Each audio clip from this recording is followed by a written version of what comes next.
So again, what I'm going to start with is the exchange rate. So I have $1 Canadian is equal to 6.79, we'll say K for the Swedish Krona.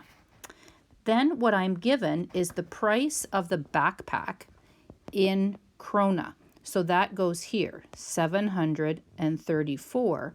And what I don't know is the price in Canadian.